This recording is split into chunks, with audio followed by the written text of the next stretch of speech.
အားလုံးပဲကဘာကျော်ဟိတ်ဘော်ဒါရုပ်ရှင်တွေကိုကြည့်ဘူးကြမယ်ထင်ပါတယ်ဒီဟိတ်ဘော်ဒါဇလန်းတွေကပထမဆုံးဇလန်းထဲမှာနီကိုလတ်ဖလမ်မယ်လျှို့ဝှက်ပြုလုပ်ခဲ့တဲ့တောက်လိုက်ရင်ထာဝရအသက်ကိုရပြီးတာမန်တန်တုံးတွေကိုရွှေအဖြစ်ပြောင်းလဲပေးနိုင်တဲ့ကြောက်တုံးတုံကြောင့်မှတ်မိကြလားမသိဘူးလူအများစုကဒီပစ္စည်းကိုစာရေးဆရာမ JK Rowling ရဲ့စိတ်ကူးရင်သက်သက်လို့ပဲထင်နေကြတာပါဒါပေမဲ့အမှန်စစ်တော့ဒီရာလွန်ခဲ့တဲ့ရာစုနှစ်ပေါင်းများစွာကဘာပေါ်ကအတော်ဆုံးဆိုတဲ့ညံကြီးရှင်တွေသိပ္ပံပညာရှင်တွေနဲ့ဘယင်းတွေအထိပါယူသွတ်စွာရှာဖွေခဲ့ကြတဲ့သမိုင်းဝင်ဖေဒီကူဖြစ်ပါတယ်အဲ့ဒါကတော့အကီရဲ့လောကရဲ့အမြင့်မြတ်ဆုံးလျှို့ဝှက်ချက်ဖြစ်တဲ့ဒသနီကဗေဒပညာရှင်ရဲ့ကြောက်တုံး Philosopher Stone ပဲဖြစ်ပါတယ်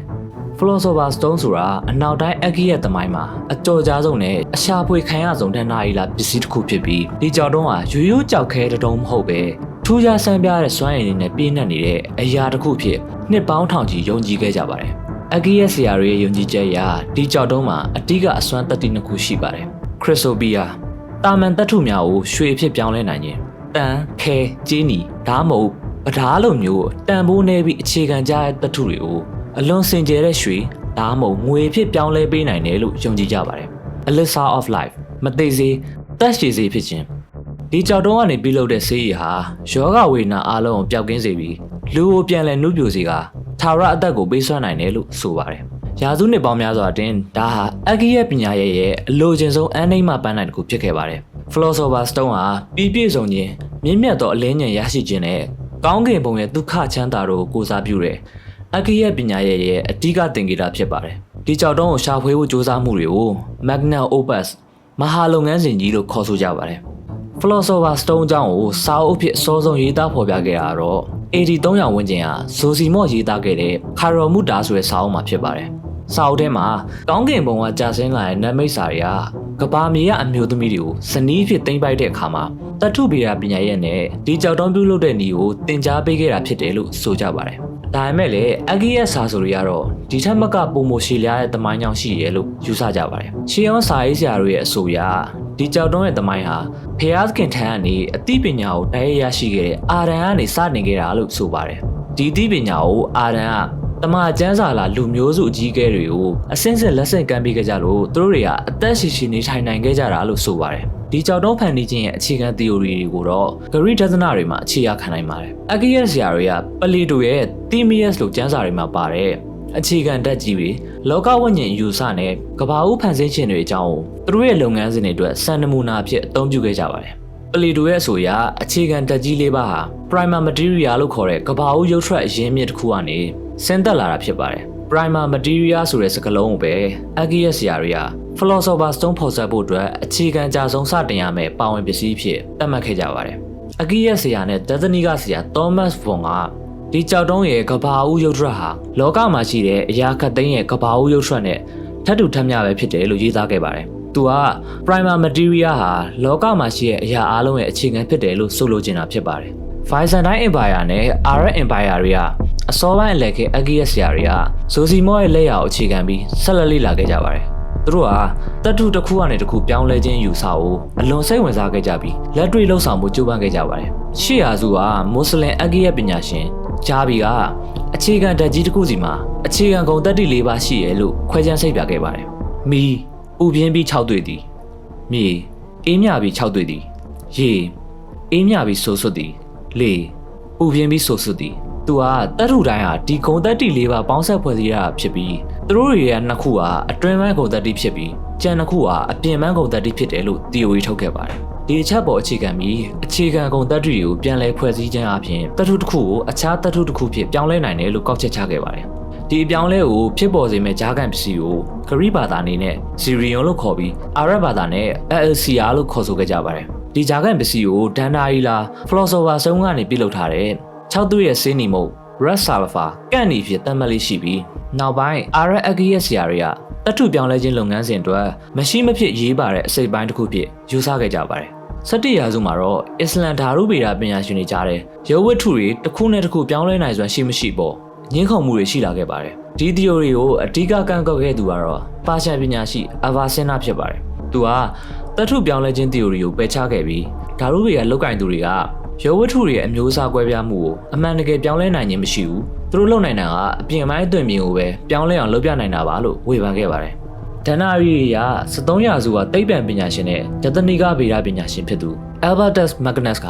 Philosopher's Stone ကိုရှာဖွေတွေ့ရှိခဲ့တယ်လို့ဆိုကြပါတယ်။ Magnus ကိုယ်တိုင်ကတော့သူ့ရဲ့စာပေထဲမှာကြောက်တုံးကိုရှာဖွေတွေ့ရှိခဲ့ကြောင်းအတည်ပြုမပြောခဲ့ပေမဲ့အသွင်ပြောင်းခြင်းနည်းလမ်းကနေရွှေကိုဖန်တီးပြုလုပ်ခဲ့တာကိုတော့သူကိုယ်တိုင်မျက်မြင်ကိုယ်တွေ့ကြုံခဲ့ကြောင်းကိုတော့မှတ်တမ်းတင်ရေးသားထားခဲ့ပါတယ်။ Philosopher's Stone ကြောင့်ပြောရင်ပြင်သစ်လူမျိုး Nicolas Flamel ကြောင့်လည်းခြံထားလို့မရပါဘူး။သူက14ရာစုလောက်ကပြင်သစ်မြို့မှာနေထိုင်တဲ့တာမန်စာအုပ်ရောင်သမားနဲ့မှတ်တမ်းရရှိသူဖြစ်ပါတယ်။နောက်ပိုင်းမှာသူဟာရှေးဟောင်းလျှို့ဝှက်စာအုပ်တို့ကိုရရှိခဲ့ပြီး Philosopher's Stone ကိုအောင်မြင်စွာဖော်ဆက်နိုင်ခဲ့တယ်လို့ကောလာဟလထွက်ခဲ့ပါတယ်။သူနဲ့သူ့ဇနီးဟာယုတ်တိရဲ့အလွန်ချမ်းသာလာပြီးပရိုက်တာလုပ်ငန်းတွေအများကြီးလုပ်ခဲ့တာကြောင့်လူတွေကသူတို့တကယ်ပဲရွှေလုံနိုင်ခဲ့ပြီးမသေးသေးတောက်ကထာဝရအသက်ရှင်နေရလို့ယုံကြည်ခဲ့ကြပါတယ်။ Philosopher's Stone နဲ့ပတ်သက်ပြီးအလွန်ထူးခြားတဲ့အဂိရဲ့ကျမ်းစာကတော့ Modus Liber လို့ခေါ်တဲ့19ရာစုမှာထုတ်ဝေခဲ့တဲ့ကျမ်းစာတစ်စောင်ဖြစ်ပါတယ်။ဒီစာအုပ်ထဲမှာ Philosopher's Stone ဖော်စံနည်းတွေကိုသင်္ကေတရည်နဲ့လမ်းညွှန်ထားပြီးတရုပ်ဖော်ပုံ15ပုံနဲ့စုစည်းထားပါတယ်။အဂိရဲ့ပညာရှင်တွေကသူတို့ရဲ့အမြင့်မြတ်ဆုံးပန်းနိုင်ဖြစ်တဲ့ Philosopher's Stone ပြုလုပ်နည်းလိုအပ်ချက်ကိုလူစိမ်းတွေမသိစေဖို့ပုံဆောင်သင်္ကေတရည်နဲ့မှတ်တမ်းနေခဲ့ကြတယ်လို့လည်းပြောပါတယ်။ဒီစာအုပ်ထဲကပုံတွေမှာအဂိရဲ့ပညာရှင်လင်မယားကွင်းမြင့်ကျဲတစ်ခုတွေကလားပြင်းညနဲ့အာယုံတက်ချိန်တွေမှာကောင်းကင်ကနေကျလာတဲ့စီးနှင်းတွေကိုပိတ်စရည်နဲ့လိုက်လံခံယူနေကြတဲ့ပုံတွေကိုတွေ့ကြရမှာပါဒီစာအုပ်ရဲ့အယူဆအရစီးနှင်းဆိုတာရိုးရိုးရေမဟုတ်ပဲနဲ့နေနဲ့လ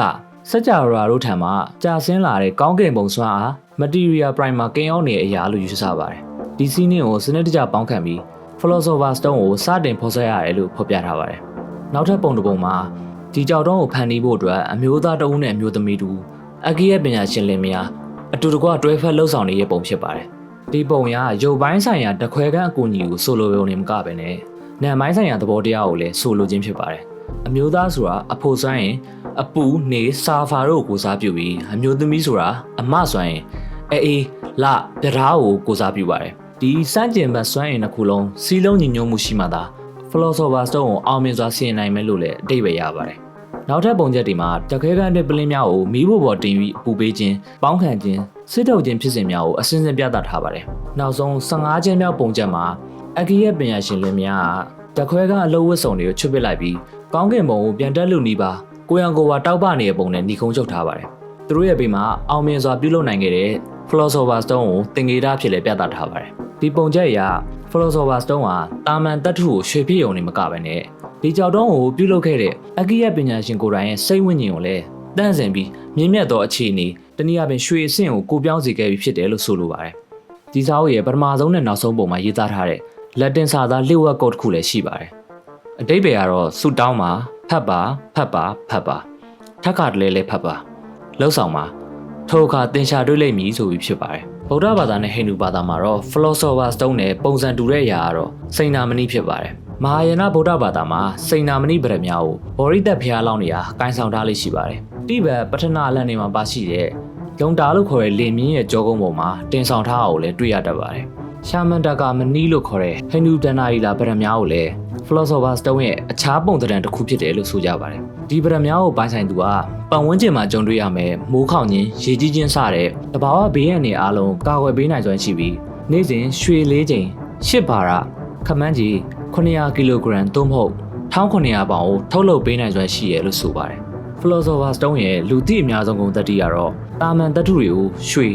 ဒါမှမဟုတ်ငွေအဖြစ်ပြောင်းလဲနိုင်ခြင်းယောဂဝေဒနာအလုံးကိုကုသပေးနိုင်ခြင်းနဲ့ကြောက်တုံးရဲ့အစိတ်ပိုင်းနဲ့ငယ်ကိုစပစ်ဝိုင်ထဲမှာဖြော်ဆက်ပြီးတောက်သုံးသူဟာအသက်ရှည်စေတယ်လို့လူသိများပါတယ်။အခြားကျမ်းဂန်စာပေတွေမှာဖော်ပြထားတဲ့ကုန်သတ္တိတွေကတော့ထာဝရမငြိမ့်မဲ့တောက်လောင်နေမဲ့မီးအိမ်တွေကိုဖန်တီးနိုင်ခြင်းရိုးရိုးကြောက်တလင်းတွေကိုတန်မိုးကြီးကြောင်းမြဲ့ရနာများနဲ့စိတ်များဖြစ်ပြောင်းလဲနိုင်ခြင်းတည်ဆုံးနေတဲ့အပင်တွေကိုပြန်လည်အသက်သွင်းနိုင်ခြင်းကွင်းညွတ်နိုင်သောဒါမှမဟုတ်ပုံသွင်းရလေသောဖန်ကိုဖန်တီးနိုင်ခြင်းလူတူပွားခြင်းသို့မဟုတ်ဖန်ပြန်လူသားငယ် homunculus ကိုဖန်တီးနိုင်ခြင်းလို့ဖြစ်ကြပါတယ်။ AKS ရာတွေကဒီကြောက်တုံးကိုဓာတ်ရိုက်မပြောပဲလျှို့ဝှက်စာရည်ညွှန်းဖို့အတွက်အမည်နာမအမြောက်များစွာအသုံးပြုခဲ့ကြပါတယ်။ White Stone ကြောက်ခဲပြူကျန်းစာလာကောင်းကင်ဘုံရဲ့ဖုံးတော်သင်္ကေတအဖြစ်ယူဆကြပါတယ်။ Vitriol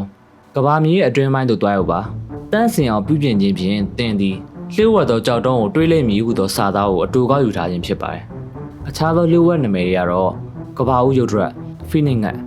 မြင့်မြတ်သောပစ္စမမြောက်တက်ယောဂခတ်သိမ်းပြောက်စီစတဲ့နာမည်ပေါင်းများစွာရှိပါတယ်။ Philosopher's Stone ရဲ့ပုံမှန်သဏ္ဍာန်နဲ့ပတ်သက်ပြီးရေးသားချက်တွေဟာအလွန်များပြားပြီးကွဲပြားခြားနားမှုတွေရှိပါတယ်။ အကီရဲ့ကျန်းစာတွေကဒီကြောက်တော့အလွန်စင်တူတဲ့နီလန်တစ်ခုရဲ့နဲ့ပုံစံနှမျိုးပြုလုပ်နိုင်တယ်လို့ဆိုပါတယ်အဲ့ဒါတွေကတော့ကြောက်ဖြူနဲ့ကြောက်နီဆိုပြီးဖြစ်ပါတယ်ကြောက်ဖြူကငွေပြုလုပ်ဖို့အသုံးပြုပြီးကြောက်နီကိုတော့ရွှေပြုလုပ်ဖို့အသုံးပြုပါတယ်ရှေးဟောင်းအလဲခေတ်အကီရဲ့ကျန်းအချို့မှာကြောက်နီရဲ့ရုပ်ပိုင်းဆိုင်ရာအသွင်ပြင်ကိုအခုလိုရေးသားခဲ့ကြပါတယ်၎င်းကိုအမုံကျိတ်လိုက်တဲ့အခါမှာလိမ်မော်ရောင်သို့မဟုတ်အနီရောင်ရှိတတ်ပါတယ်အဆိုင်ခဲအနေနဲ့ဆိုရင်တော့အနီရောင်နဲ့ခင်းရောင်ကြားရှိပြီးဖန်လိုမျိုးကြည်လင်တောက်ပနေတတ်ပါတယ်အလေးချိန်အပြင်ရွှေထက်ပုံမိုလေးလံပြီးမြည်သည့်အရေးမျိုးမှမဆိုပြောဝင်နိုင်ကနီးချို့ရင်လည်းမလောင်ကျွမ်းနိုင်ပါဘူးတချင်ကအကီရဲ့ဆရာတွေကကြောက်တုံးဖန်တီးဖို့အတွက်ကာမောလို့ခေါ်တဲ့ဒန်နာရီလာဒရက်စင်တစ်ခုကအဓိကလိုအပ်တယ်လို့ယုံကြည်ခဲ့ကြပါတယ်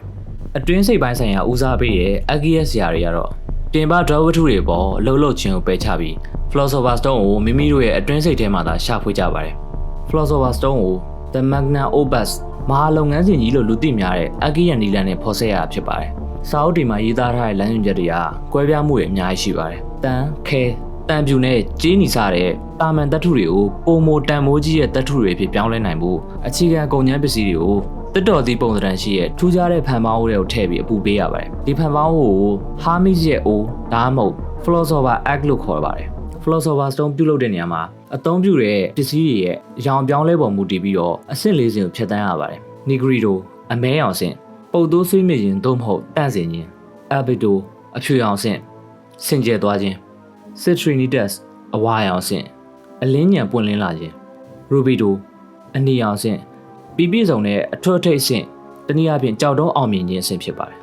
ဓာတုဗေဒလုပ်ငန်းစဉ်ရာဖော်ပြချက်တွေမှာတော့ပုံမှန်အားဖြင့်9ဆင့်ဒါမှမဟုတ်12ဆင့်ထိပါဝင်ပြီးနောက်ဆုံးဆင့်တွေမှာ multiplication လို့ခေါ်တဲ့အစွမ်းပွားခြင်းနဲ့ projection ဆိုတဲ့ရောင်ခြည်ပြည့်လို့ခြင်းအဆင့်တွေနဲ့လုပ်ငန်းစဉ်ရာပြီးဆုံးသွားလိမ့်ရှိပါတယ်ဒီကြောက်တုံးကိုရှာဖွေဖို့ကြိုးပမ်းမှုတွေဟာအလဲခေတ်ကနေ18ရာစုနောက်ပိုင်းထိအကီရဲ့ဆရာတွေကသူတို့ရဲ့တခဲကနေမှရုပ်ဝတ္ထုပစ္စည်းမြောင်များစွာနဲ့အကျိုးသက်ရောက်မှုတွေကိုစူးစမ်းစစ်ဆေးဖို့ကြိုးစားခဲ့ကြပါတယ်ဒီလိုရှာဖွေစူးစမ်းမှုတွေကြောင့်ပဲရရှိလာတဲ့အသိပညာတွေဟာနောက်ပိုင်းမှာဓာတုဗေဒတတ္ထုဗေဒနဲ့စေဝဗေဒစတဲ့ခေတ်သစ်သိပ္ပံပညာရပ်တွေပေါ်ပေါက်လာဖို့အခြေခံအုတ်မြစ်ဖြစ်ခဲ့ပါတယ်မြန်မာခေတ်သိပ္ပံပညာအရအကီရဲ့ပညာရှင်တွေကြံစည်ခဲ့တဲ့ဓာတုဗေဒနည်းလမ်းနဲ့တတ္ထုတွေကိုရွှေ့ပြောင်းမှုဆိုတာမဖြစ်နိုင်ပါဘူးဒါပေမဲ့လည်းနျူကလ িয়ার ယူပဗေဒပေါ်ပေါက်လာတဲ့အခါမှာတော့ particle accelerator အမှုန်အရှိန်မြင့်စက်တွေသုံးပြီး platinum သို့မဟုတ်ပြဓာအက်တမ်တွေကနေရွှေအက်တမ်ဖြစ်ပြောင်းလဲဖြစ်ဖို့အောင်မြင်ခဲ့ပါတယ်ဒါပေမဲ့ရလာတဲ့ရွှေတန်ဖိုးတက်ပြုလုပ်တဲ့ကုန်ကြမ်းစိတ်ကအစမတန်များပြားလွန်းလို့လက်တွေ့မှာအသုံးမပြုပါဘူးဒီလိုရာစုနှစ်ပေါင်းများစွာကြာမြင့်ခဲ့ရင်လည်း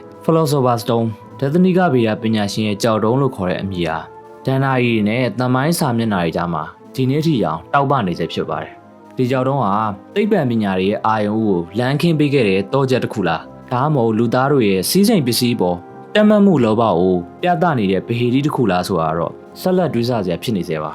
ဗီဒီယိုလေးကိုအဆုံးထိရှုပေးတဲ့အတွက်အားလုံးကိုကျေးဇူးတင်ပါတယ် channel လေးကိုလည်း like and subscribe လုပ်ပြီးကူညီပေးခဲ့လို့ရပါတယ်ကျွန်တော်နောက်ဗီဒီယိုတွေမှာပြန်တွေ့ကြမယ်နော်